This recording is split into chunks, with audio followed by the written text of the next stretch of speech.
और लगातार जनादेश 2022 ये महाकवरेज न्यूज़ 18 राजस्थान पर जारी है और सबसे पहले सबसे तेज सबसे सटीक नतीजे आप देख रहे हैं हमारी टीवी स्क्रीन पर और आप सुन रहे हैं इन नतीजों का विश्लेषण हमारे तमाम गेस्ट्स के साथ। तो फिलहाल कुल मिलाकर जिस तरह की स्थिति बनी है वो टैली के जरिए वैसे ही आपकी टीवी स्क्रीन पर है। यूपी की बात कर ले, 5 राज्यों में विधानसभा चुनावों के लिए मतदान हुआ। आज मतगणना का दिन है और जो रुझान आने शुरू हुए लगभग हर तरफ भाजपा की ही बल्ले बल्ले नजर आई। यूपी की बात कर लेते हैं। यूपी में बीजेपी शानदार जीत की ओर अग्रसर है। रुझानों में यूपी में फिर से योगी सरकार बन रही है और देखिए रुझान अब धीरे धीरे परिणाम में भी बदल रहे हैं। हालांकि कुछ प्लस माइनस उनमें जरूर होता है, लेकिन मोटे तौर पर अब ये कहा जा सकता है कि तस्वीर काफी हद तक साफ हुई है। ये पता चल रहा है कि आगे क्या होने वाला है। उत्तर प्रदेश में रुझानों में बीजेपी को बहुमत साफ तौर पर दिखाई दे रहा है। 250 के पार बीजेपी रुझानों में है। बीजेपी अपने सहयोगी दलों के साथ 250 के पार है और स्पष्ट बहुमत रुझानों में नजर आ रहा है। नतीजे भी सामने आए हैं यूपी में कुछ सीटों पर और उनमें से मैक्सिमम बीजेपी के खाते में गए हैं। अब तक जो नतीजे आए हैं उनकी मैं बात कर रहा हूं। उत्तराखंड की बात कर लेते हैं। उत्तराखंड में भी रुझानों में बीजेपी को बहुमत मिलता दिख रहा है और इस बीच पंजाब में क्लीन स्वीप के बाद आम आदमी पार्टी में जश्न का माहौल है। अरविंद केजरीवाल देखिए आपकी टीवी स्क्रीन पर लाइव तस्वीरें हैं। इनकलाब वंदे वंदे।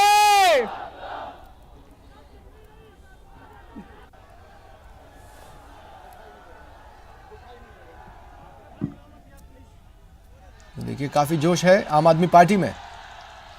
अरविंद केजरीवाल खुद कार्यकर्ताओं का उत्साह बढ़ा रहे हैं। आम आदमी पार्टी के कार्यकर्ताओं के जश्न की तस्वीरें भी कई जगहों से आई। लोगों ने कमाल कर दिया। पंजाब वाले हो तुसी कमाल कर दिता।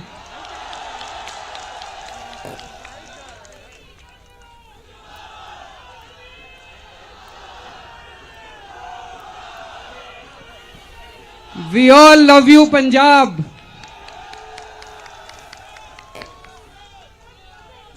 आज जो पंजाब के नतीजे आए हैं ये एक बहुत बड़ा इनकलाब है। पंजाब के नतीजे बहुत बड़ा इनकलाब है। बड़ी बड़ी कुर्सियां हिल गई हैं आज पंजाब के अंदर। सुखबीर सिंह बादल हार गए, कैप्टन साहब हार गए,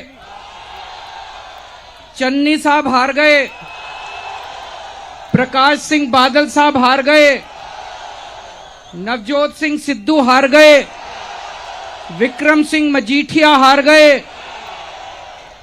पंजाब के लोगों ने कमाल कर दिया दोस्तों। बहुत बड़ा इनकलाब है ये, बहुत बड़ा इनकलाब है। भगत सिंह ने एक बारी कहा था, भगत सिंह ने कहा था आजादी मिलने के बाद अगर हमने सिस्टम नहीं बदला, केवल अंग्रेजों को देश से भगा दिया और सिस्टम नहीं बदला तो कुछ नहीं होने वाला। दोस्तों दुख की बात है कि पिछले 75 साल से इन पार्टियों ने और इन नेताओं ने वो अंग्रेजों वाला सिस्टम रखा हुआ था। लूट रहे थे देश को। कोई स्कूल नहीं बनाए, कोई अस्पताल नहीं बनाए, लोगों को जानबूझ के गरीब रखा गया। पूरा का पूरा वही अंग्रेजों वाला सिस्टम चल रहा था। आम आदमी पार्टी ने यह सिस्टम बदला है पिछले 7 साल के अंदर। हमने यह सिस्टम बदला है। हमने ईमानदार राजनीति की शुरुआत की है। हमने लोगों के काम की शुरुआत की है। अब बच्चों के स्कूल बनने लगे हैं, गरीबों के बच्चों को अच्छी शिक्षा मिलने लगी है। बाबा साहब अंबेडकर और भगत सिंह जी का सपना पूरा होने लगा है।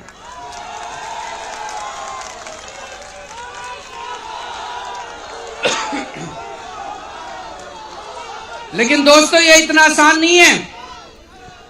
ये लोग सारे मिलके, बहुत बड़ी बड़ी ताकतें हैं, बहुत बड़ी बड़ी ताकतें हैं। हम लोग तो बहुत छोटे हैं इनके सामने। बहुत बड़ी बड़ी ताकतें, ये सारी ताकतें मिलके आज देश को आगे बढ़ने से रोकना चाहती हैं। आपने देखा होगा पंजाब में कितने बड़े बड़े षड्यंत्र किए गए, कितना रोज सुनते थे ये पार्टी वाले अपना वोट इसको यहां से ट्रांसफर कर देंगे, इसको यहां से ट्रांसफर, सारे इकट्ठे हो गए आम आदमी पार्टी के खिलाफ, सब इकट्ठे हो गए और इनसे बात कर कहते थे एक ही मकसद है सबका, आम आदमी पार्टी नहीं आनी चाहिए, चाहे कोई पार्टी आ जाए। सबका एक ही मकसद था, आम आदमी पार्टी नहीं आनी चाहिए, कोई भी पार्टी आ जाए। बड़े बड़े षड्यंत्र किए इन लोगों ने।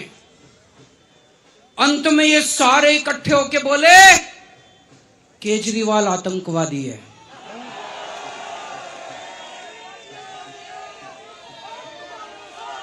दोस्तों, आज इन नतीजों के जरिए जनता ने बोल दिया, देश की जनता ने बोल दिया, केजरीवाल आतंकवादी नहीं है, केजरीवाल देश का सच्चा सपूत है, केजरीवाल देश का सच्चा सपूत है, केजरीवाल सच्चा देशभक्त है। जनता ने अपना नतीजा सुना दिया।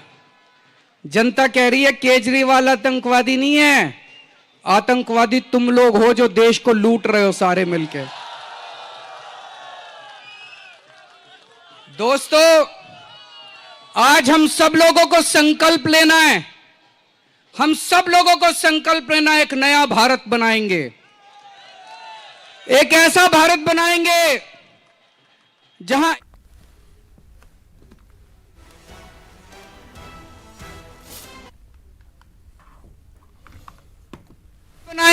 कोई भूखा नहीं सोएगा, एक ऐसा भारत बनाएंगे जहां हमारी मां बहनें सुरक्षित होंगी, एक ऐसा भारत बनाएंगे जहां पे अमीरों और गरीबों के बच्चे को एक जैसी अच्छी से अच्छी शिक्षा मिलेगी, एक ऐसा भारत बनाएंगे। मुझे बड़ा दुख होता है, आज आजादी के 75 साल के बाद हमारे बच्चों को मेडिकल की शिक्षा लेने के लिए यूक्रेन जैसे छोटे से देश में जाना पड़ता है। हम एक ऐसा भारत बनाएंगे जहां पे खूब सारे मेडिकल कॉलेज खोलेंगे, खूब सारे इंजीनियरिंग कॉलेज खोलेंगे।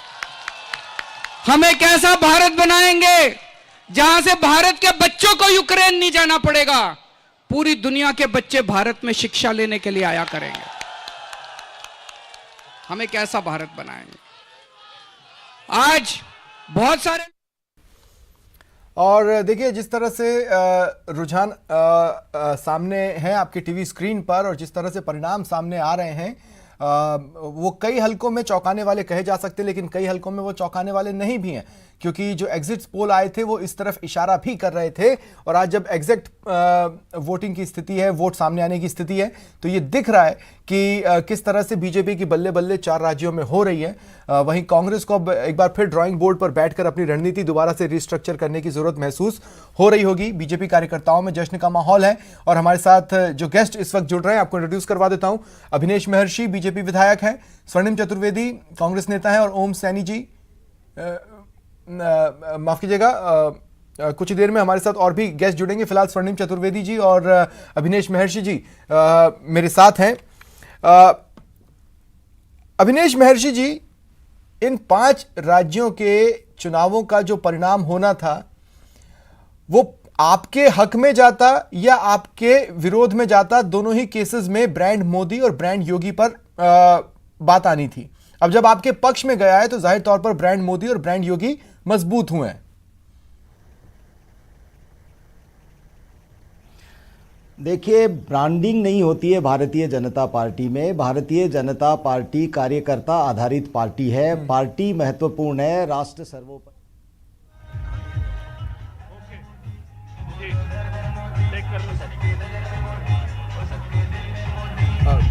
देखिए अभिनेश जी, मैं आपको कुछ पलों के लिए रोक रहा हूं, क्योंकि देखिए तस्वीरें देखिए आप। आजकल सियासत में बुलडोजर शब्द बहुत ज़्यादा चल रहा है और बुलडोजर बाबा ये भी ट्रेंडिंग है। आप देख सकते हैं एक बुलडोजर और उस पर जो आपको गुलाल से नहाए हुए चेहरे नज़र आ रहे हैं, दरअसल भाजपा के ये चेहरे हैं। और प्रदेश में भाजपा के जो प्रदेश अध्यक्ष है सतीश पूनिया, वो अपने अन्य दिग्गज चेहरों के साथ बुलडोजर पर चढ़े हुए हैं। एक हाँ जी मैसेज देने की कोशिश कि चुनावों में खासकर यूपी में बुलडोजर बाबा चल पड़े और अब इसी तरह बुलडोजर से प्रदेश में वापसी की राह बनाने की कोशिश करेंगे और कांग्रेस को धराशायी करेंगे। एक संकेत देने की कोशिश इस बुलडोजर के जरिए बीजेपी के नेता यहां पर कर रहे हैं और सहयोगी लवली हमारे साथ है। लवली, एक सांकेतिक भी और अपने विरोधियों के लिए चेतावनी भी इन तस्वीरों में बीजेपी की ओर से।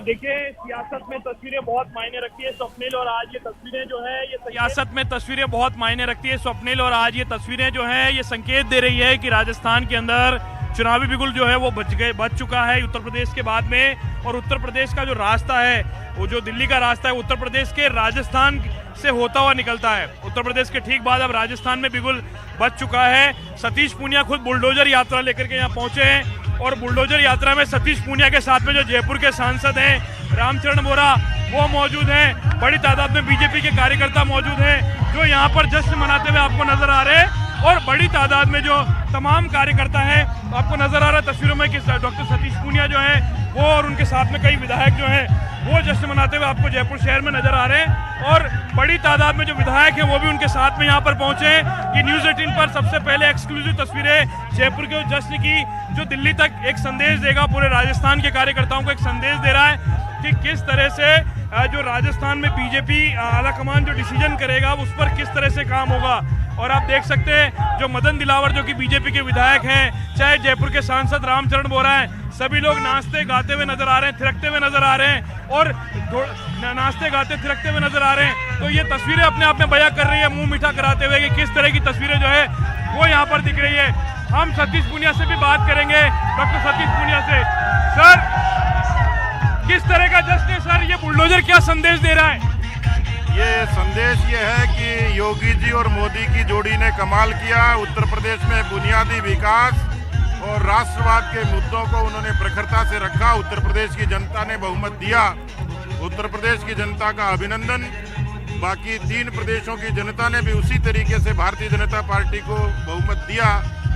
ये संकेत है कि अब 2023 में भारतीय जनता पार्टी राजस्थान में प्रचंड बहुमत के साथ आएगी। 23 में एक बार फिर से यही जश्न होगा। सर, ये बुलडोजर क्या मैसेज दे रहा है आज? ये बुलडोजर यात्रा क्या मैसेज दे रही है? बुलडोजर कानून व्यवस्था को दुरुस्त करने का संदेश है, बुलडोजर दृढ़ता का संदेश है, बुलडोजर समर्पण का संदेश है, बुलडोजर संगठन की ताकत का संकेत है, बुलडोजर हिंदुत्व और राष्ट्रवाद का संकेत है। तो बुलडोजर का संदेश और संकेत दोनों आपने सुना। हम सांसद रामचरण बोरा को भी सुनेंगे। बोरा जी, क्या संदेश है? माननीय प्रधानमंत्री नरेंद्र भाई मोदी जी का 8 वर्षों से लगातार विकास के कार्यों का, एक भारत श्रेष्ठ भारत बनाने का, मोदी जी का मानव कल्याण के लिए राशन और योगी जी का प्रशासन दोनों के नाम से लगातार और आगे विकसित बनाने का काम, विकास को आगे बढ़ाने का काम माननीय प्रधानमंत्री कर रहे हैं। तो इसका जनता ने बहुत खुले हाथों से मत प्रदान करके भारतीय जनता पार्टी को जिताने का काम किया।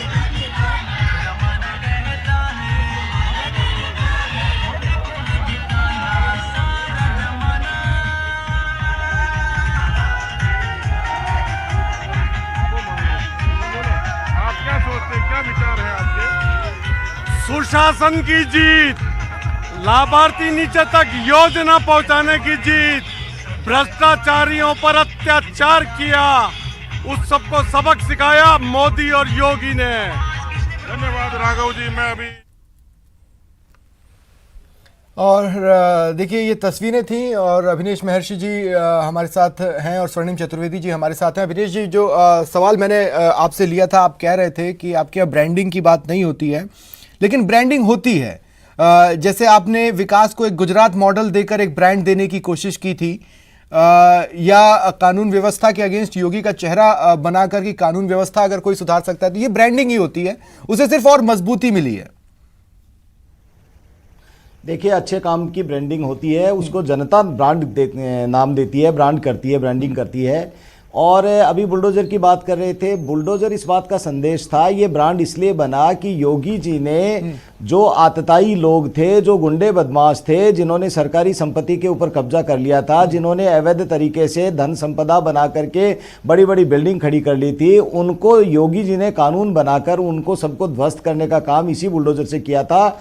लिहाजा ये लोगों ने ब्रांडिंग कर दी कि यदि कोई आतताई इस तरह से यदि कोई बदमाशी करेगा और जनता के पैसे का दुरुपयोग करेगा तो उसको बुलडोजर से ध्वस्त कर दिया जाएगा। मैं राजस्थान के मुख्यमंत्री जी से भी इस बात की मांग करता हूं आपके चैनल के माध्यम से कि इस तरह की कोई भी गतिविधि हो, अभी रीट के मामले के अंदर बहुत बड़े बड़े खुलासे हुए हैं, अन्य जो भी भ्रष्टाचारी लोग हैं उनको भी योगी जी से सीख लेकर के और इस तरह के कार्य करने चाहिए जिससे जनता के अंदर एक अच्छा संदेश दे। ब्रांडिंग अच्छे काम की होनी चाहिए, गलत काम की ब्रांडिंग नहीं होनी चाहिए। और भारतीय जनता पार्टी के कार्यकर्ताओं ने अपने नेताओं के जो निर्देश के अनुसार और जो नेताओं के अंदर भरोसा जताते हुए, नेताओं की अच्छी योजनाओं को ध्यान में रखते हुए जिस तरह से अच्छे काम करने का एक संकल्प लिया है, वो संकल्प आने वाले समय में पूरे देश के अंदर बहुत अच्छा संदेश नहीं। लेकिन अब देखिए, दो चीजें हो सकती हैं।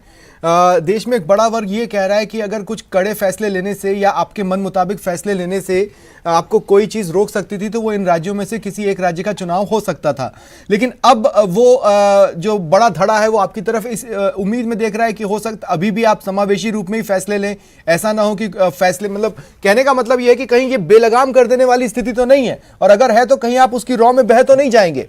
ये डर एक वर्ग को सता रहा है। नहीं, कतई बेलगाम होने वाली स्थिति नहीं है। हम सोच समझ करके फैसले लेते हैं, हम पूरी तरह से जनता के हितों की रक्षा करने के लिए फैसला लेते हैं। उसके अंदर विचार विमर्श होता है, उसके अंदर मंथन होता है, और जो भी फैसले लिए जाते हैं वो देश के हित के फैसले लिए जाते हैं, जनता के हित के फैसले लिए जाएंगे। आप निश्चिंत रहिए, पूरे देश के अंदर जो हमारी भारतीय जनता पार्टी का शीर्ष नेतृत्व है वो पूरी तरह से सजगता के साथ में, जनता के सजग प्रहरी के रूप में, और जो देश की सबसे बड़ी पंचायत जिसको पार्लियामेंट कहते हैं, और राज्यों के अंदर जहां जहां हमारी सरकारें हैं उसके अंदर सबसे बड़ी पंचायत जो विधानसभाएं हों, उनके अंदर जो फैसले लिए जाएंगे वो जनता के हक में लिए जाएंगे।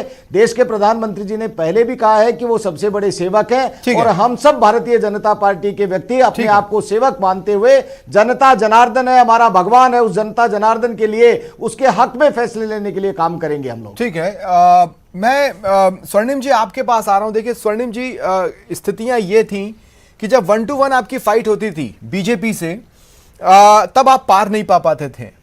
लेकिन अभी तो हम देख रहे हैं कि जहां पर आपकी बीजेपी से 1-to-1 फाइट भी नहीं थी, वहां पर भी आप पिछड़ गए। देखिए, अब चुनाव समाप्त हो चुके हैं, लगभग जो नतीजे आ रहे हैं, भारतीय जनता पार्टी सरकार बनाने जा रही है। हाँ, इनकी सीटें कम हुई हैं, जनाधार में थोड़ी सी कमी आई है, वोट परसेंटेज कम हुआ है। हम आशा करते हैं, अपेक्षा करते हैं, महसूस हो रहा है, लेकिन ठीक है। हाँ देखिए, ठीक है, जो भी है स्थितियां, जो जीता वो सिकंदर। हम आशा करते हैं कि अब जो देश की जनता है, 110 दिन से जैसे पेट्रोल डीजल रसोई गैस के दाम बढ़ने रुके हुए थे, आज आगे भी रुके रहेंगे। प्रधानमंत्री नरेंद्र मोदी जी और ताकत के साथ जो इन्होंने वादा किया था 2 करोड़ नौकरियां देने का, उसको पूरा करेंगे। राजस्थान की जनता के लिए जो ईस्टर्न कनाल का इन्होंने वादा किया, शायद वो पूरा होगा। कि क्या आप इंट्रोस्पेक्ट कर रहे हैं, क्योंकि एक ऐसा राज्य जहां पर आपको पूरी उम्मीद थी। देखिए, मैं सीधे सीधे नाम देता हूं ना, आपको उत्तराखंड और पंजाब से सबसे ज्यादा उम्मीदें थी, दोनों ही जगह आपको झटके लग रहे हैं। खासकर पंजाब में आप बीजेपी से नहीं हारे हैं, आप किसी और से हारे हैं। मतलब मुकाबला जब बीजेपी से तब तो हार ही रहे जगह जगह पर, यहां तो आप दूसरों से भी हार रहे हैं। इससे बुरा और क्या होगा? देखिए, हमें तो पंजाब, उत्तराखंड, गोवा, तीनों ही राज्यों में उम्मीद थी। तीनों राज्यों में ठीक है, मार्जिन कोई 500-700 वोटों का रहा है बीच में हमारे और भारतीय जनता पार्टी के कैंडिडेट्स के बीच में। पंजाब में हम आम आदमी पार्टी से हारे, ठीक है। रेट्रोस्पेक्शन तो बिल्कुल होगा, इंट्रोस्पेक्शन हम करेंगे, देखेंगे पिछली हमारी क्या गलतियां रही हैं, क्या हमने निर्णय लेने में देरी की, ये सब चीजें देखी जाएंगी। जब प्रभारी लौटेंगे, अपने अपने क्षेत्र की रिपोर्ट देंगे, तो निश्चित रूप से यही मंथन होगा। और मैं देख रहा था भारतीय जनता पार्टी के बहुत सारे ऐसे हार पर मंथन किए, लेकिन उसमें से कोई अमृत निकाल लिया हो ऐसा तो दिखा नहीं कभी। देखिए, चुनाव जीतना किसी भी येन क्रेन प्रकरण, ये भारतीय जनता पार्टी का मोटो होता है, हमारा नहीं होता। हम जनता की सेवा के लिए, बिल्कुल जनता नहीं के लिए होता लगे साहब। रहे। और भारतीय जनता पार्टी के लिए आप देखिए, हमने जो मुद्दे उठाए, हमने महंगाई का मुद्दा उठाया, हमने चिकित्सा शिक्षा को लेकर के, रोजगार को लेकर के मुद्दे उठाए। भारतीय जनता पार्टी की केंद्र सरकार को भी हमने मजबूर किया, वैक्सीनेशन फ्री कीजिए, बेचिए मत। 1 महीना लगा प्रधानमंत्री जी को निर्णय लेने में, बेच रहे थे 1 महीने हाँ, तक। वो आपने तो ही किया था, इसलिए लेना किया। पड़ा। तो हम ये इसमें हम इस तरह के मुद्दे उठाते रहेंगे। हाँ, आप उठाते आज रहिए। हमें ये देखना पड़ेगा हमारी, बिल्कुल देखिए, कोई भी आपको रोकेगा नहीं, क्योंकि आपको और कौन हर से मुद्दे राज्य से उठाने आप हैं, साफ होते उसका रहिए, सिलेक्शन आप करेंगे। उठाते अभिनव जी, 2 रहिए मिनट और रुकिए, साफ होते आऊंगा, रहिए। मैं आपके पास आऊंगा। लेकिन स्वर्णिम जी, हो क्या रहा है ना, आप जो भी मुद्दा उठा रहे हैं, लोगों को या तो समझा नहीं पा रहे हैं, या वो चेहरे जो उन मुद्दों को लेकर जा रहे हैं, लोग उन चेहरों को इस लायक नहीं मानते कि उनके मुद्दे को समझ जाएं। देखिए, मैं आपको कह रहा हूं ना कि अब चुनाव जीते ये जिन जिन राज्यों में, भारतीय जनता पार्टी के तमाम नेता जो प्रदेश में आज खुशियां मना रहे हैं। अभी 3 महीने पहले जमानत जब्त करा करके भारतीय जनता पार्टी बैठी है, लगातार चुनाव यहां हार रही है। तो ये उस पर मंथन करें तो बहुत बेहतर होगा। ठीक है, इनको अगर यूपी की खुशी चाहिए तो मनाते रहें। राजस्थान में जो हमने दिखाया करके, मतलब आपको दुख उसको नहीं है लेकर के क्या? अगर परेशान है, और मैं यूपी में प्रियंका हम गांधी तो, गली गली घूमी, लोगों के बीच में गई, इतनी मेहनत लगाई, मुझे तो लगा था आपको दुख हुआ होगा। लेकिन अब तो ये देखिए, स्थिति आ गई है कि आपको उत्तर प्रियंका गांधी प्रदेश का भी में- बचाव करना सुनिए। होगा, क्योंकि उनकी भी लीडरशिप में एक चुनाव देखिए, आप हार रहे हैं। अभी तक राहुल गांधी, देखिए, अब मैं प्रियंका तो- गांधी भी। स्वप्निल जी, मैं तो आपको एक बात बताना चाहता हूं। उत्तर प्रदेश में जो प्रियंका गांधी जी ने कार्य किया, घर घर तक कांग्रेस को पहुंचाया, जो बहुत समय से हाशिए पर कांग्रेस थी, आज घर घर में लोगों में उसमें आपस इलेक्शन में कमीशन की चर्चा में वेबसाइट हम में आपका कांग्रेस को वोटिंग लिया है। परसेंटेज गिरा है घर घर तक पहुंचने के बाद। और देखिए, जो मुद्दे हमने उठाए, उन्हीं मुद्दों को लेकर के भारतीय जनता पार्टी जो 317 पे थी, आज 250 सीटों तक आ गई है।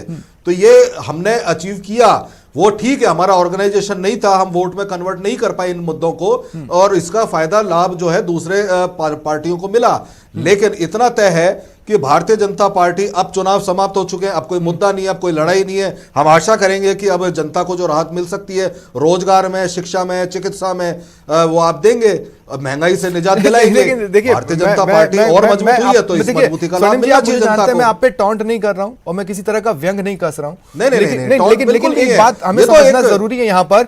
आपके कहे के मुताबिक यह है कि देश कुछ और सोच रहा होता है, लेकिन एक पर्टिकुलर टाइम पे जो वोटर होता है वो कुछ अलग ही सोच रहा होता है। कहीं और चुनाव होगा तो वो वोटर वैसा सोच रहा होगा जैसा आप सोच रहे हैं। आपके कहने का मतलब ये हो गया मोटे तौर पर। लेकिन क्या देखिए, सचमुच उस तरह की स्थिति है, ये अभिनेश जी बताएंगे। लेकिन अभिनेश जी, मेरा आपसे, देखिए, मेरा सीधा सा सवाल है, और मैं कोई लाग लपेट नहीं करूंगा ज्यादा से। अब जैसे देखिए, अमित शाह जी ने कैराना से प्रचार चालू किया है ना, चुनाव खत्म होते होते प्रधानमंत्री नरेंद्र मोदी काशी में 2-2, 3-3 दिन के लिए दिखाई देते हैं। क्या अच्छा ये भी है कि जब भी कभी कहीं पर चुनाव होते हैं, उसके आसपास धर्म से रिलेटेड इश्यूज यहां नहीं तो वहां से सामने आ जाते हैं, और एकाएक चुनावों के दौरान आपकी छवि हिंदूवादी होने की बहुत ज्यादा उभर कर सामने आने लगती है। मैं ये नहीं कह रहा हूं कि वो आप करते होंगे, लेकिन मैं ये कह रहा हूं ऐसा होता है, और बार बार होता है, हर बार होता है। आपको उसी का बेनिफिट मिल रहा है या सचमुच कुछ है? देखिए स्वप्निल जी, हमें जो बेनिफिट मिल रहा है वो तो हमारी नीतियां, हमारे कार्यों के कारण मिल रहा है। नहीं, लेकिन आपकी एक नीति, आपके कार्य को यूपी के ही किसानों ने झुका दिया था। स्वप्निल जी, मेरा निवेदन सुनिए।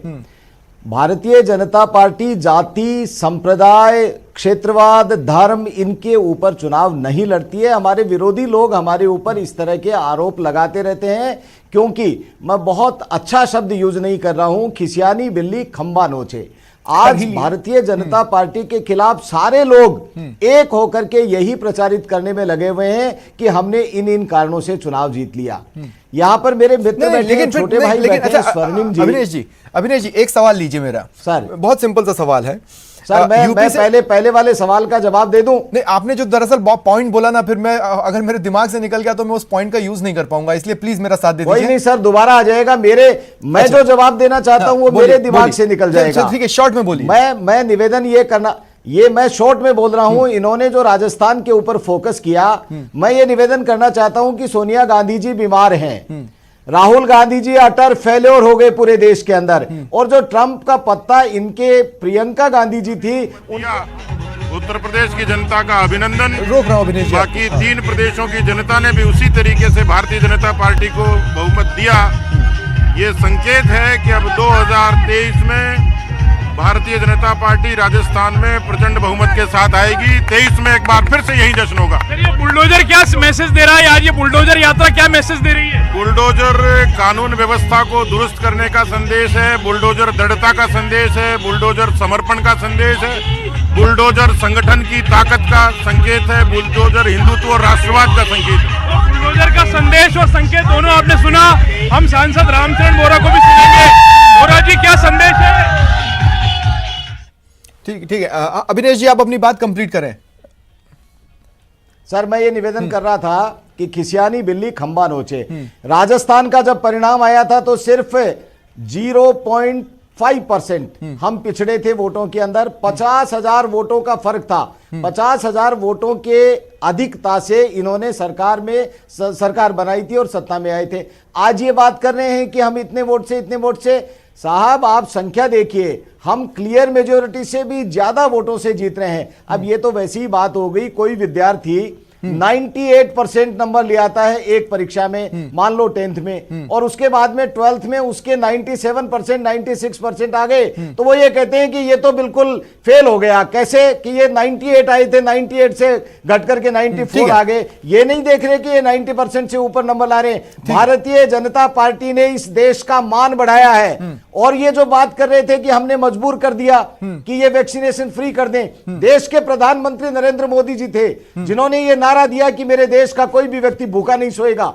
उस नारे को भारतीय जनता पार्टी के प्रत्येक कार्यकर्ता ने आत्मसात करते हुए, अपने जान की परवाह करते हुए, बिना करते हुए, और लोगों के बीच में जाकर के घर घर जाकर के लोगों का। अब मेरा सवाल ले लें, देखिए मेरा सवाल बहुत सिंपल सा है। जी सर, देखिए जी सर, क्या ये फैक्ट नहीं है कि यूपी में बेरोजगारों ने बड़े बड़े प्रदर्शन किए, 2-2, 3-3 महीने प्रदर्शन किए और लाठियां खाई? सच है। यूपी से किसान आपसे नाराज होकर दिल्ली में बैठे थे और उसके बाद जब आपने अपनी योजना से कदम पीछे खींचे तब लौटे। इन सबके बीच में ये आपको एक्स्ट्रा वोट आ कहां से रहे? सर, यही तो मैं कहना चाहता हूं कि जो किसानों को प्रचारित कर रहे हैं कि ये किसान लोग आकर के विरोध कर रहे थे, आज परिणाम ये बता रहा है कि ये किसानों के नाम पर राजनीति करने वाले लोगों को करारा जवाब दिया है। और भारतीय जनता पार्टी की नीतियों के अंदर विश्वास करते हुए किसानों की बहबूदी के लिए, किसानों की उन्नति के लिए, किसानों की आय को दुगनी करने के लिए। ठीक, मैं समझता हूं यूपी में विकास का बुलडोजर चलते रहे, निरंतर चलते रहे। ईमानदार सरकार फिर एक बार जनता की सेवा करती रहे, फिर एक बार गरीबों की, समाज के हर वर्ग को एक अच्छा भविष्य मिले, चाहे वो मध्यम वर्ग हो, गरीब हो, किसी भी सामाजिक दृष्टिकोण से भेदभाव ना हो किसी के ऊपर। ये पुनः एक बार यूपी 5 साल और अनुभव करेगी। हम दिन रात माननीय प्रधानमंत्री मोदी जी के नेतृत्व में सेवा करने में जुटे रहेंगे। ये मौका जनता ने दिया, जिसके लिए हम उनका आभार व्यक्त करते हैं। ठीक है, तो पीयूष गोयल जी मीडिया से बातचीत कर रहे थे। हाँ, तो अभिनेश जी देखिए, ठीक है, किसान वाले मुद्दे पर तो आपने कह दिया कि भड़काया गया, लेकिन बेरोजगार? पिछले 75 साल के अंदर हमारा शासन रहा और कांग्रेस पार्टी का शासन रहा। कांग्रेस पार्टी की गलत नीतियों के कारण कांग्रेस पार्टी ने देश के युवाओं को भ्रमित करने के लिए जिस तरह से काम किया, उन सब का जो परिणाम आया, उस परिणाम से हमें निपटने के लिए कुछ समय लगता है और उसी का परिणाम आ रहा है धीरे धीरे। आज राजस्थान की बात कर रहे थे, राजस्थान की बात करने वाले हमारे यहां कितना रोजगार दे दिया। रोजगार, बेरोजगार लोग यहां पर रोजगार की तलाश के अंदर रोज किस तरह से धरना प्रदर्शन कर रहे हैं, इनकी कोई सुनवाई करने वाला नहीं है। मैं स्वप्निल जी हाथ जोड़ करके प्रार्थना करता हूं, महसूस किया कि यूपी में भी सुनवाई नहीं हो रही थी, इसीलिए मैंने आपसे बोला कि वो एक्स्ट्रा प्रतिशत जो वोट आपके खाते में दिख रहे हैं, अगर वो जातिगत खेल से या धर्म वाले खेल से नहीं आए हैं तो किसी चीज से तो आए होंगे। ये जातिगत खेल नहीं है, ये धर्म नहीं है, ये नीतियों का परिणाम है। और लोगों को आगे आने वाले समय के अंदर अच्छा स्वर्णिम काल दिखाई दे रहा है भारतीय जनता पार्टी की शीर्ष नेतृत्व के अंदर। इसी कारण से ये वोट हमारा बढ़ा है और आगे आने वाले समय के अंदर जिस तरह से धीरे धीरे लोगों ने मन बना लिया है, कांग्रेस मुक्त पूरा देश कर देंगे और उस दिन पूरा राम राज्य आएगा, पूरे देश के अंदर जश्न बनेगा। ये धीरे धीरे हो गया है स्वप्निल जी। ठीक है। स्वर्णिम जी देखिए, मैं एक एक कर आपको बताता हूं। मैं 2014 से शुरुआत नहीं कर रहा हूं, मैं 2012 से शुरुआत कर रहा हूं। 2012 वो साल था जब राहुल गांधी यूपी में पूरी ताकत झोंक चुके थे, लगभग उतनी जितनी प्रियंका गांधी इस वक्त झोंक रही थी। ठीक है, अब जब वहां पर आपकी बुरी हालत हुई तो राहुल गांधी ने कहा कि साहब मैं हार की जिम्मेदारी लेता हूं, लेकिन पार्टी के तमाम नेताओं ने कहा नहीं नहीं आप जिम्मेदार नहीं है, हमसे ही शायद प्रयासों में कोई कमी रह गई होगी। उसके बाद से आप ही लोगों के प्रयासों में कोई कमी है ना, दूसरा तो पूरा मेहनत लगा रहा है। तो या तो आप लोग डिलीवर नहीं कर रहे हैं या वो डिलीवर नहीं कर रहे हैं। ये एक्सेप्टेंस पार्टी में कब आएगा? देखिए स्वप्निल जी, एक आंकड़ा और देख लीजिए 2009 का। अगर आप देखेंगे तो 2009 में उत्तर प्रदेश में 25 या 26 सांसदों के साथ हमारी पार्टी जीती थी। तो ये लेकिन तब वो मनमोहन सिंह के चेहरे पे थी। सुनिए, तब वो मनमोहन सिंह जी के चेहरे पे थी। ये बिल्कुल, ये तब आप मनमोहन सिंह जी का चेहरा कह रहे हैं, लेकिन यूपी का जो चुनाव संभाला था वो राहुल गांधी ने संभाला था और पूरा मैनेजमेंट उन्होंने ही किया था। तो ये भी सारी चीजें थी। लेकिन आज जो स्थिति बनती है, मैंने आपको कहा ये जो मुद्दे हमने उठाए उन मुद्दों पर हावी क्या रहा? पोलराइजेशन, 80-20 का जो नारा दिया योगी आदित्यनाथ जी ने, ठीक है, यह हमारे रणनीतिक चूक रही कि हम जो राष्ट्रीय मुद्दे जो वास्तविक जनता से जुड़े हुए थे, जनता की दैनिक जीवन से जुड़े हुए थे, उसकी दैनिक आवश्यकताओं से जुड़े हुए थे, उन मुद्दों से जनता जो है भ्रमित होकर के इन मुद्दों पर रही। आप अब देख लीजिए, कहीं हिजाब का आपको मुद्दा उठेगा? कहीं नहीं उठेगा। ये उठे थे तभी उठे थे। हाँ, हम आशा ये करते हैं कि भारतीय जनता पार्टी के अब शासन में पेट्रोल डीजल रसोई की गैस के दाम, ये तो आप बार बार आशा कर ही रहे हैं स्वयं जी, लेकिन हम जब आशा करते हैं कि विपक्ष मजबूत हो तो विपक्ष में भी तो वो क्वालिटीज होनी चाहिए कि हमें लगे कि वो आगे जाकर कभी मजबूत होगा। आप तो अपनी गलतियों से सीख ले रहे हैं, ऐसा दिखता ही नहीं है। मजबूत है, देखिए विपक्ष मजबूत है। विपक्ष ने ही मजबूर किया, आपको किसान बिल वापस लेने पड़े, आपको वैक्सीनेशन के मुद्दे पर हमने घेरा, किसान आंदोलन में क्या है ना, निर्णय बदलने पड़े, एक बार और महंगाई के लिए भी लगातार अपने हिस्से से ही बैठा हुआ था। देखिए किसान वहां बैठे हुए थे और हम भी उनके साथ थे, प्रदर्शन हम भी कर रहे थे। खैर ये सब अब चीजें पीछे छूट गई हैं। आगे आप देखिए, जो हमें जिम्मेदारी मिली है, जिस राज्य में मिली है, उस राज्य के लोगों की कल्याण के लिए, उस राज्य के लोगों की आवाज बन करके हम जनता की आवाज लेकर के सदन में उठाएंगे, सरकार के सामने उठाएंगे। मैं आपको बताऊं, मैंने आपकी ग्रोथ देखी है, इस चीज का मैंने एज ए स्पोक्स पर्सन आपकी ग्रोथ देखी है और आपने भी एज एन एंकर मेरी ग्रोथ देखी होगी। मैं आपको एक बात बता रहा हूं, देखिए आज क्या स्थिति बन गई है, इस बात को आप समझने की कोशिश कीजिएगा कि अगर कल को जाकर ये लगता है ना कि कोई तीसरा मोर्चा ही बीजेपी के अगेंस्ट खड़ा हो सकता है, तो आप तीसरे मोर्चे में अपनी बार्गेनिंग पावर भी खो चुके हैं इन 5 राज्यों के चुनावों के बाद। आप समझ रहे हैं मेरी बात को? देखिए स्वप्निल जी, आप जो कहना चाह रहे हैं मैं बिल्कुल समझ रहा हूं। ठीक है, हम इन 5 राज्यों में हम चुनाव हारे, लेकिन विपक्ष में तो हम ही बैठेंगे ना, सबसे बड़ी विपक्षी पार्टी तो हम ही है। और भारतीय जनता पार्टी के जो नेता हैं इन दोनों राज्यों में, गोवा में, उत्तराखंड में अगर आप देखेंगे तो मुख्यमंत्री भी चुनाव हार गए। और जहां जनता ने जो हमें मैंडेट दिया, जो हमें जिम्मेदारी दी, ठीक है, हमें सरकार बनाने की नहीं दी, विपक्ष की दी है, तो विपक्ष की जिम्मेदारी बखूबी निभाएंगे। हम हार को आत्मसात करते हैं, स्वीकार करते हैं। जनता ने जो निर्णय दिया, जनता ने निर्णय जिस मुद्दे पर दिया, जो मुद्दा इनका अच्छा लगा, मुझे ऐसा लगता है कि आपको आने वाले दिनों में कुछ और आपके चेहरे आपका साथ छोड़ेंगे और विश्वास मानिए राष्ट्रीय स्तर पर हो सकता है कि 2 बाट की स्थिति भी आपके यहाँ नजर आए। अब कुछ मांग आपकी पार्टी के भीतर से उठेंगी जिसे आप लंबे समय से अनसुना कर रहे हैं। आप बस ये उम्मीद कर रहे होंगे कि राजस्थान में वही चीज बीजेपी के साथ हो जाए, लेकिन उम्मीद सबको करनी चाहिए, इसलिए आपको भी पूरा हक है वो उम्मीद रखने का। लेकिन हाँ, अभिनेश जी कुछ कहना चाह रहे हैं, उसके बाद मैं आपके पास आता हूं। क्या अभिनेश जी बोलिए? मैं एक सेकंड अभिनेश जी से मैं समझ लूंगा, इजाजत लेता हूं आपकी।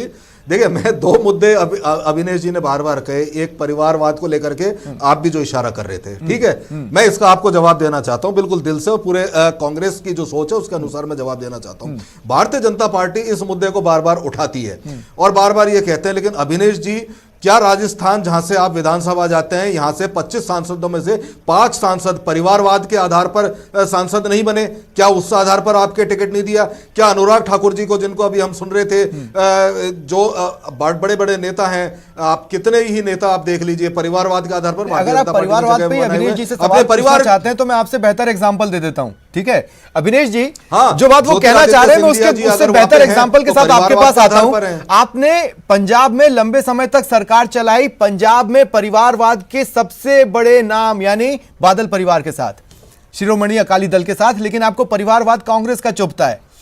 है ना। 2 सेकंड, एक बड़ी खबर मैं यहां पर बता दूं, उत्तराखंड के चुनावी रण से यहां पर यह बड़ी खबर निकल कर आ रही है। यह देखिए बड़ा झटका है, पुष्कर सिंह धामी। माना जा रहा था कि धामी धमाल मचाएंगे लेकिन नहीं मचा पाए। खटीमा सीट से पुष्कर सिंह धामी हार गए।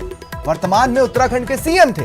अब इंटरेस्टिंग बात देखिए कि इन्हें सीएम इसलिए बनाया गया क्योंकि पुराने जो सीएम थे जिनको हटाया गया, यह माना गया कि उनके नेतृत्व में चुनाव नहीं लड़ा जा पाएगा। लेकिन इतिहास किस तरह से दोहराता है वो भी आपको देखना होगा। ऐसा उत्तराखंड में 2012 के आसपास हो चुका है, जब निशंक को हटाकर अंतिम 6 महीनों में खंडूरी जी को सीएम बनाया गया था। अब यहां पर आप देखिए क्या हुआ है। यहां पर हुआ यह है कि धामी जी को बनाया गया और धामी जी अपनी सीट नहीं निकाल पाए हैं। यह एक बड़ा झटका है बीजेपी के लिए। उत्तराखंड में खटीमा सीट से पुष्कर सिंह धामी हार गए हैं। हालांकि इनके नेतृत्व में एक तरह से चुनाव वहां पर लड़ा गया, तो प्रदेश ने उनके नेतृत्व को हो सकता है स्वीकारा हो, लेकिन उनको इन पर्टिकुलर उनकी सीट स्वीकार नहीं कर पाई। बहरहाल अभिनेश महर्षि जी मेरे साथ हैं। तो मैंने आपसे कहा अभिनेश जी, आपको शिरोमणि अकाली दल का परिवारवाद एक समय तक चला, लेकिन कांग्रेस के परिवारवाद से दिक्कत है, और आपको जिन्होंने टक्कर दी यूपी में वो भी परिवारवाद का एक एग्जाम्पल है, लेकिन आपको टक्कर दे ले गए। आपको लगता है कांग्रेस का परिवारवाद आपको टक्कर नहीं दे पाएगा। बड़ी अजीब सी स्थिति नहीं है, बड़ी मतलब डबल टाइप वाली। नहीं स्वप्निल जी, भारतीय जनता पार्टी सिर्फ इसलिए नहीं कि परिवारवाद का खिलाफत करती है, वो परिवार के अंदर भी यदि कोई अच्छा आदमी है, यदि योग्य आदमी है, यदि वो जनता के बीच में रहकर के सेवा करने का काम लंबे समय से करता है, तो भारतीय जनता पार्टी इसलिए नहीं कि वो परिवार का सदस्य है, परिवार का बेटा है इसलिए इसको काट दिया जाएगा। वो योग्यता, प्रमुखता उनके लिए योग्यता है। यहां देखिए कैसी योग्यता है, पूरा देश कह रहा है कि ये योग्य व्यक्ति नहीं है, मजाक बन रहा है, उसके बाद में भी उसी व्यक्ति का हठ धर्मिता। वो व्यक्ति स्वयं कहता है कि भाई मुझे छोड़ दो, मुझे मुक्ति दे दो, मैं बाहर चला जाऊं, लेकिन पकड़ के लाते हैं पूरे 23 लोग बड़े बड़े। आपके हिसाब से राहुल गांधी योग्य नहीं है, मुक्त कर दो, लेकिन मैं क्या कहता हूं, ये तो पूरा देश कह रहा है सर। ऐसी स्थिति के अंदर हम योग्यता का आकलन करते हैं। यदि कोई योग्य व्यक्ति नहीं, है, पर तो जब देश ये नहीं कह रहा था तब भी तो आप राहुल गांधी पर निशाना साध रहे थे। नहीं, पूरा राहुल गांधी ने जिस दिन राजनीति में पदार्पण किया और आप लोगों ने निशाना साधना चालू कर दिया था। कांग्रेस की, मेरी बात सुनिए, कांग्रेस की क्या परिस्थिति होगी। सोनिया गांधी जी बीमार है, उसके बावजूद भी उनके कंधों के ऊपर भार डाल दिया। भाई बहुत योग्य व्यक्ति हैं और उनकी योग्यता का आकलन नहीं किया जा रहा है, इसलिए बहुत लंबे समय से बड़े बड़े लोग छोड़ करके जा रहे हैं। मैं एक राय देता हूं, वैसे तो कांग्रेस को राय देने का मेरा अधिकार नहीं है, लेकिन फिर भी देश हित के अंदर यह कहता हूं कि अब यहां सचिन पायलट और अशोक गहलोत जिस तरह से लड़ाई लड़ रहे हैं, ये लड़ाई राजस्थान के नेतृत्व की नहीं है। राजस्थान से तो उनका नेतृत्व खत्म होने वाला है। ये नेतृत्व कांग्रेस पार्टी की कमान सचिन पायलट संभालेंगे या अशोक गहलोत संभालेंगे, ये इस बात की लड़ाई हो रही है। स्वप्निल जी, मैं बहुत विनम्रता के साथ में कहना चाहता हूं, लेकिन अभिनेश जी देखिए प्रॉब्लम क्या है, आपकी पार्टी में भी एक बहुत इंटरेस्टिंग लड़ाई चल रही है, आप मानेंगे नहीं, और मैं उनसे पूछूंगा तो वो भी मानेंगे नहीं, लेकिन बाहर से देख के हमें सब पता है और पब्लिक भी ये जान रही है। आप ट्विटर पे जाएंगे तो आपको पता चल जाएगा कि बेहद इंटरेस्टिंग लड़ाई आपके भीतर भी चल रही है। उससे जुड़े कुछ बयान तो हमने कल ही लिए, आप भी जानते हैं किन बयानों की तरफ मेरा इशारा है। तो वो सिनेरियो ये है कि आप क्यों चाहते हैं कि कांग्रेस मजबूत हो जाए। आप जो बोल रहे हैं ना कि कांग्रेस को आप सुझाव दे रहे हैं, क्यों दे रहे हैं? आपको लगता है आप कांग्रेस को मजबूत करना चाहते हैं? स्वप्निल जी, मैं तो ये कह रहा हूं कि इनकी लड़ाई जो है वो अब केंद्रीय नेतृत्व को लेकर के है। राजस्थान में तो इनके, जो हमारे मारवाड़ी भाषा में कहने के ठटिया थपगा, तो इनके ठटिये थप गए। ये बजट की पहली घोषणा जो है मुख्यमंत्री जी ने जो की थी, वो घोषणाएं मूर्त रूप नहीं दे सके हैं। श्रीमान, ये किन की बात कर रहे हैं? राजस्थान का युवा ठगा हुआ महसूस करता है, किसानों के हालात खराब है, पानी के लिए हाहाकार मचा हुआ है, लेकिन मेरा फिर एक काउंटर है नहीं। राजस्थान में सबसे ज्यादा महंगी बिजली खरीदी जा रही है। आज कोयले का पैसा ये दे नहीं पा रहे हैं, इनके ऊपर आर्थिक संकट, इनके पास में जेब के अंदर अठन्नी है और 10 रुपए का बजट दिया है। लेकिन अभिनेश जी, आप भी एक सीजन्ड पॉलिटिशियन हैं, आप भी इस बात को जानते हैं कि पिछले 20-25 सालों में सरकारें लगातार अपने यहाँ बदलती रही। कभी आप बैठे, मतलब हर 5 साल में या तो आप बैठे या ये बैठे, और उसके बाद जो सरकार के ऊपर जो आने सरकारी वाले खजाने समय पर के जो लिए बोझ पड़ा वो सर्वव्यापी आप हो सबने जाएगी बढ़ाया ही है, भारतीय जनता किसी ने पार्टी कम और नहीं सदा किया। के लिए भारतीय जनता नहीं, लेकिन पार्टी अभिनेश जी राज आपने भी सरकारी खजाने पर जो बोझ था वो बढ़ाया ही है, किसी ने भी कम करके दूसरी सरकार को नहीं सौंपा था। ये भी अपने आप में एक फैक्ट है। कल को अगर मान लीजिए कि 2023 में भी आप भी आ जाते हैं ना, तो ये जितना बोझ देके जाएंगे आप उससे बढ़ा के ही अगली बार हटेंगे, अगर हटेंगे तो। ये एक ट्रेंड चला आ रहा है। इतना बोझ दे करके जाएंगे हमको कि इनको पता है कि हम आने वाले समय में आने वाले नहीं है, इसलिए ये तो इतना बोझ दे करके जाएंगे कि आने वाली सरकार को सोचना पड़ेगा। लेकिन फिर भी हम कुशल नेतृत्व के कारण और आर्थिक नीतियों को अच्छी तरह से लागू करके आने वाले समय के अंदर नौजवानों को रोजगार भी देंगे और इस प्रदेश की खुशहाली के लिए जो भी काम कर सकती है भारतीय जनता पार्टी। ठीक है अभिनेश जी, अब देखिए प्रतिक्रियाएं भी लगातार आ रही हैं, रिएक्शंस को भी हम इस चर्चा में शामिल करते जा रहे हैं।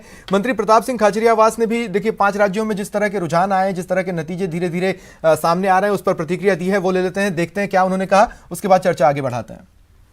और एक बात आप मानकर चलिए, राजनीति में जब भी चुनौती आए तो नए सिरे, नए जोश और नई उमंग के साथ मैदान में उतरना चाहिए। कांग्रेस के हर कार्यकर्ता को सड़क पर आकर हमारी योजनाओं को, हमारे काम को, हमारे संदेश को घर तक लेकर जाना होगा। लेकिन आज के नतीजों से एक बात साबित हो गई है, महंगाई और बेरोजगारी के मुद्दे पर वोट पड़ने की बजाय जिस तरह से वोट पड़ा, उससे एक बात साबित हो गई कि बीजेपी का अहंकार और बढ़ेगा। अब बीजेपी घमंड से पॉलिटिक्स करेगी, क्योंकि बीजेपी डरी हुई थी इन चुनावों से। पेट्रोल, डीजल, गैस सिलेंडर की महंगाई बढ़ेगी, खाने पीने की वस्तुओं की महंगाई बढ़ेगी, और बीजेपी का घमंड बढ़ने के साथ साथ बीजेपी को ये लगेगा कि जब हम बिना काम किए जीत रहे हैं तो काम करने की जरूरत क्या है। कांग्रेस की सरकार गलती करे चाहे बीजेपी की सरकार गलती करे, जब भी कोई सरकार करे उसको चुनौती मिलनी चाहिए। बड़ा इंटरेस्टिंग रिएक्शन था। हालांकि इससे जुड़ा एक सवाल तो मैं ऑलरेडी अभिनेश जी से मैं ले ही चुका हूं, लेकिन स्वर्णिम जी मुझे एक बात बताइए, आपके हिसाब से देश, मतलब कांग्रेस के हिसाब से देश गर्त में जा रहा है और अभी आने वाले दिनों में और बुरे दिन आएंगे। मंत्री प्रताप सिंह खाचरियावास कह रहे हैं कि अब घमंड में भाजपा ऐसे ऐसे डिसीजंस लेंगी कि लोगों का जीना मुहाल हो जाएगा। मैं कह रहा हूं कि क्या इसका एक जिम्मेदार आप भी नहीं है, क्योंकि आप लोग अपनी गलतियों से सीखने को तैयार नहीं है। तो अगर देश भुगतेगा तो वो तो इसलिए भी तो भुगतेगा क्योंकि आप कुछ नहीं कर पाए, आप अपने अंदर वो बदलाव नहीं ला पाए जो शायद आपको कभी चुनावों में फाइट में खड़ा कर देता।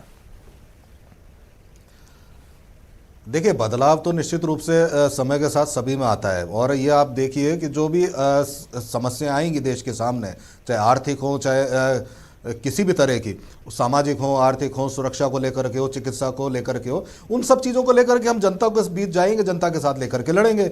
अब चुनाव जीते हारे, आज 5 राज्यों के चुनाव हैं, कल और चुनाव होंगे, तो ये सब चीज़ें चलती रहती हैं, कभी हारते हैं कभी जीतते हैं। राजस्थान की बात कर रहे थे हमारे साथी कि भाई आपके यहाँ पे नेतृत्व की लड़ाई है, बहुत बड़ी लड़ाई भारतीय जनता पार्टी में है।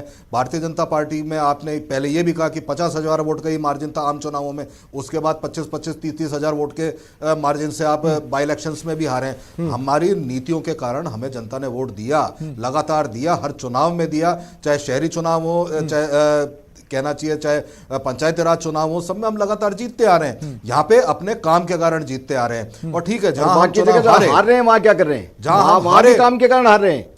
देखिए, आपकी सरकार थी ना, आपके वोट परसेंटेज कम हो रहा है, आप देख लीजिए, आपके मुख्यमंत्री भी चुनाव हार गए उत्तराखंड में, तो वो सब चीजें आप देखिए। जो लड़ाई हमें लड़नी होगी जनता के लिए, स्वर्णिम भाई मेरी बात सुनिए, उनके मुख्यमंत्री एक सीट पर हार गए, आपके मुख्यमंत्री 2-2 सीटों पर हारे, एक ही सीट पर नहीं हारे। मैं ये कह रहा हूं ना, जो देखिए जो चुनाव हारा है उसने कहीं ना कहीं कोई कमी छोड़ी है, इसलिए हारा है। उस कमी को दूर करना अब यही देखना होगा। वो कमी छोड़ने का मौका तो आपने दिया ना, जो लोग ये फैसला ले रहे थे। आप अभी भी क्रक्स को पकड़ पाए या नहीं पकड़ पाए स्वर्णिम जी? ये फैसला कौन ले रहा था, या कौन आपको धमकी देकर या दबाव बनाकर अपना फैसला मनवा ले जा रहा था? इस तरफ आप देख ही नहीं रहे।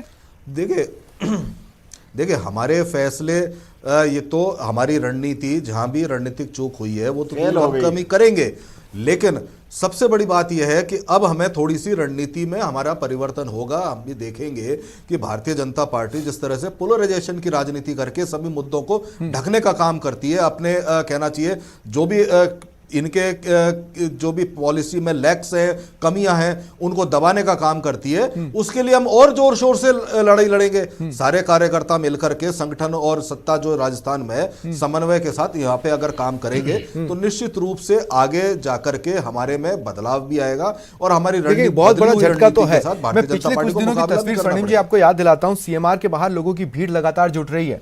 आपका जो बजट रहा, जिसको हमने बोला था आपनो बजट 2022, बहरहाल उस बजट का आभार जताने के लिए लोगों की भीड़ जुट रही है। लेकिन इंटरेस्टिंगली आज हमें देखना होगा कि आज कितने लोगों की भीड़ जुटती है। उससे हमें यह पता चल जाएगा कि इन चुनावों के नतीजों का इंपैक्ट यहाँ के लोगों की जनमानस पर कितना पड़ा है और उस बात की गंभीरता को आप भी समझ पाएंगे। लेकिन इस बात को समझिए आप कि जो 5 राज्यों के जो नतीजे आए हैं, उससे बीजेपी अगर किन्हीं कारणों से किसी तरह के छोटे मोटे दबाव में भी थी ना, तो वो प्रदेश में छट चुका है। और अब आप दबाव में आए हैं प्रदेश में, जो आप कह रहे हैं कि हम 2023 के लिए तैयार हैं और हम ही आने वाले हैं और हम ही आएंगे, लेकिन आप समझ रहे, अब आपकी मशीनरी दबाव में आ गई।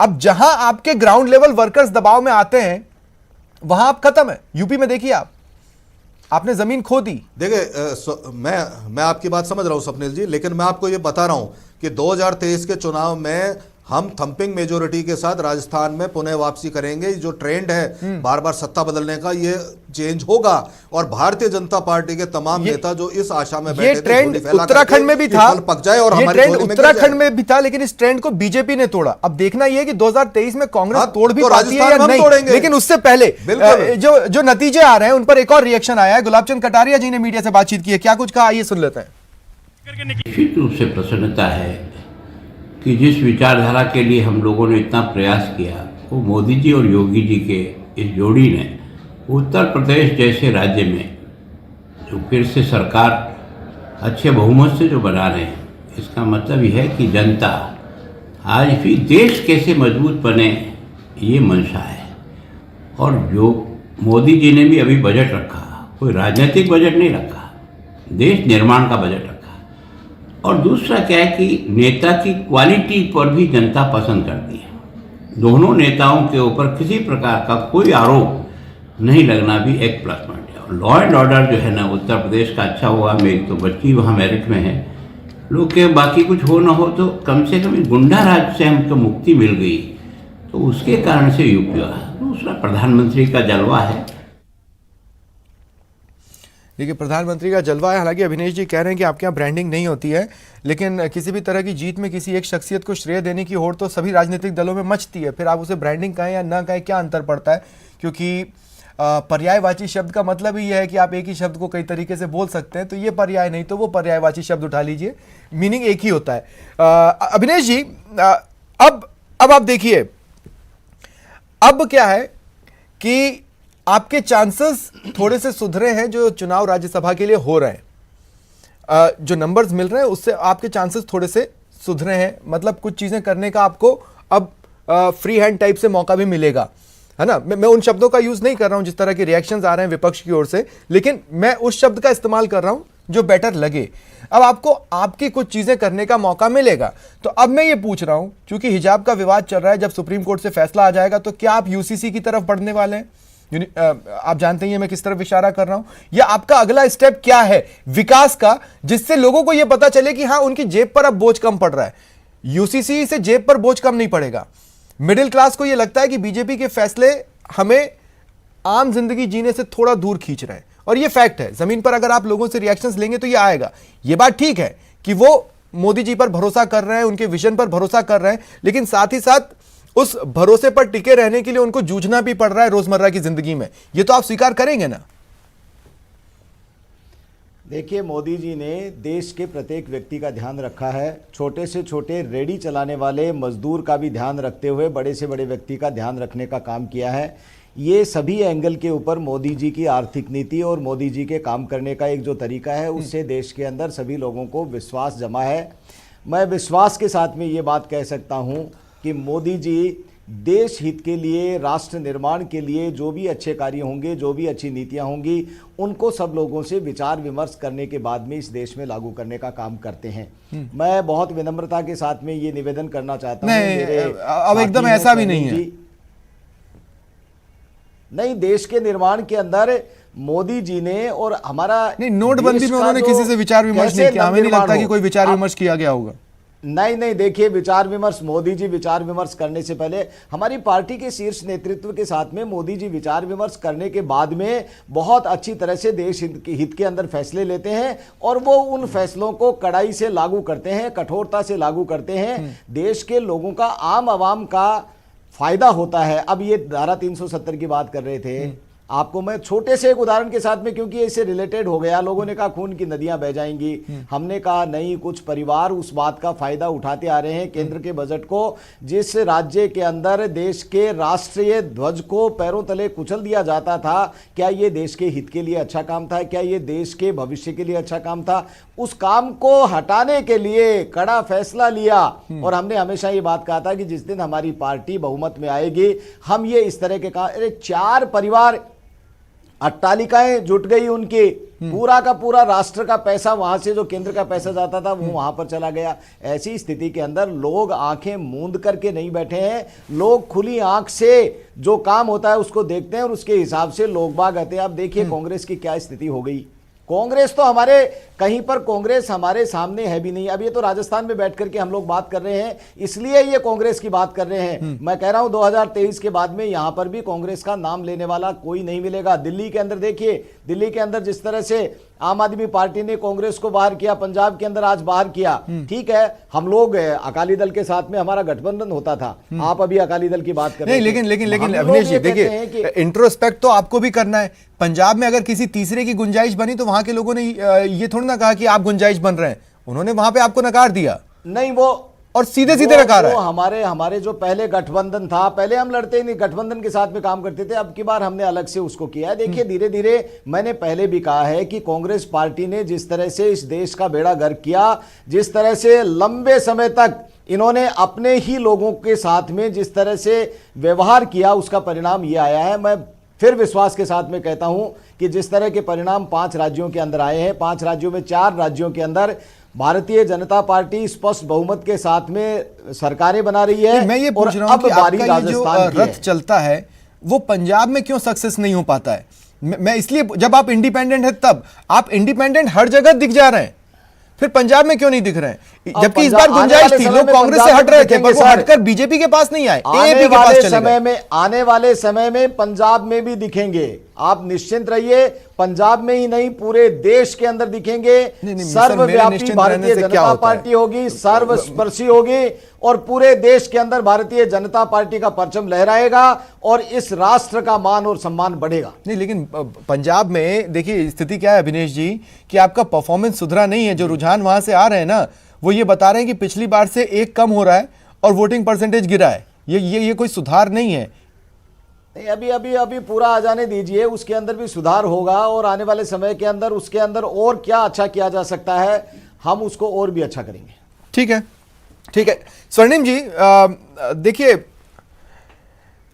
आजकल हो क्या गया है ना कि जब भी इलेक्शन के रिजल्ट का डे होता है स्वर्णिम जी, आप ऐसी एंड पर होते हैं जिसमें सबसे ज्यादा तीखे सवाल आप ही लोगों से बनते हैं। कई बार तो अंदर से भी बुरा लगता है कि भाई हम इतने बुरे इंसान नहीं है यार, बार बार एक व्यक्ति को आप समझ रहे हैं मैं क्या कहना चाहता हूं, हम भी कितना नोचे आपको। नहीं, अरे देखिए, आप सीधा केंद्रीय नेतृत्व के ऊपर सवाल कर लीजिए।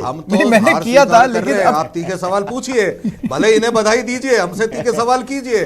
नहीं, आपके तीखे सवाल ऐसा नहीं है, ऊर्जा देते हैं, ऊर्जा देंगे और मेहनत से काम करेंगे। मैं आपको इस बात का जवाब दूंगा, लेकिन देखिए एक और बड़ी खबर बता दूं मैं, यूपी में बीजेपी शानदार जीत की ओर लगातार बढ़ रही है। रुझानों में यूपी में फिर से योगी सरकार का बनना तो तय नजर आ रहा है। कम से कम रुझान तो उसी ओर इशारा कर रहे हैं। हालांकि पिछली बार के परफॉर्मेंस से थोड़ा सा कम जरूर है, लेकिन अब पंजाब की अगर बात कर लें तो पंजाब में केजरीवाल का जादू चला है। पूर्ण बहुमत के साथ आम आदमी पार्टी की वहां पर सरकार बनती दिख रही है और कोई खास राह में कांटा भी नजर नहीं आ रहा है। एक तरफा सा आंकड़ा आम आदमी पार्टी का रुझानों में है।